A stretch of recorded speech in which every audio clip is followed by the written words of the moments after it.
ಮೊದಲಿಗೆ ಪನ್ನೀರನ್ನು ಸ್ಲೈಸ್ ಮಾಡ್ಕೊಳ್ಳಿ.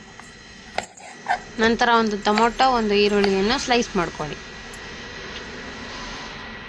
ನಂತರ ಒಂದು ಬೌಲನ್ನು ತೆಗೆದುಕೊಂಡು ಸ್ಲೈಸ್ ಮಾಡಲಾದಂಥ ಪನ್ನೀರನ್ನು ಅದಕ್ಕೆ ಹಾಕಿಕೊಳ್ಳಿ.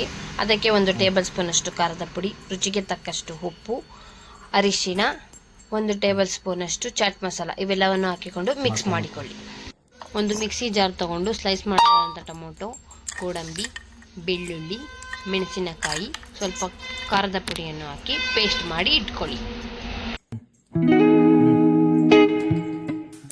ನಂತರ ಸ್ಟವನ್ನು ಹಚ್ಚಿ ಸ್ಟವ್ವಿನ ಮೇಲೆ ಒಂದು ಬಾಣಲಿಯನ್ನು ಇಟ್ಟು ಬಾಣಲಿಗೆ 2 ಟೇಬಲ್ ಸ್ಪೂನ್ ಎಣ್ಣೆ, 2 ಟೇಬಲ್ ಸ್ಪೂನ್ ತುಪ್ಪವನ್ನು ಹಾಕಿ ಕಾಯಿಸಿಕೊಳ್ಳಿ.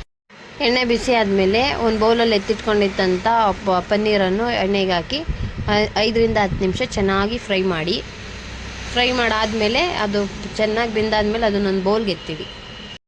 ಹಚ್ಚಿಟ್ಕೊಂಡಂಥ ಈರುಳ್ಳಿನ ಚೆನ್ನಾಗಿ ಕಂದು ಬಣ್ಣ ಬರೋವರೆಗೂ ಫ್ರೈ ಮಾಡ್ಕೊಳ್ಳಿ. ಜೊತೆಗೆ ರುಬ್ಬಿಟ್ಕೊಂಡಂಥ ಮಸಾಲವನ್ನು ಅದಕ್ಕೆ ಆ್ಯಡ್ ಮಾಡಿ ಲೋ ಫ್ಲೇಮಲ್ಲಿ ಹಸಿ ವಾಸನೆ ಹೋಗೋವರೆಗೂ ಚೆನ್ನಾಗಿ ಫ್ರೈ ಮಾಡ್ತಾ ಬನ್ನಿ. ನೋಡಿ, ಈಗ ಕುದಿ ಬಂದಿದೆ.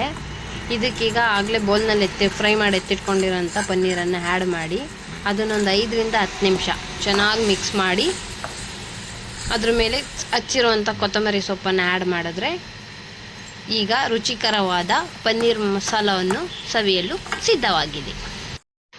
ಈ ವಿಡಿಯೋ ನಿಮಗೆ ಇಷ್ಟವಾದಲ್ಲಿ ಲೈಕ್ ಮಾಡಿ, ಶೇರ್ ಮಾಡಿ, ಸಬ್ಸ್ಕ್ರೈಬ್ ಮಾಡಿ. Thank you.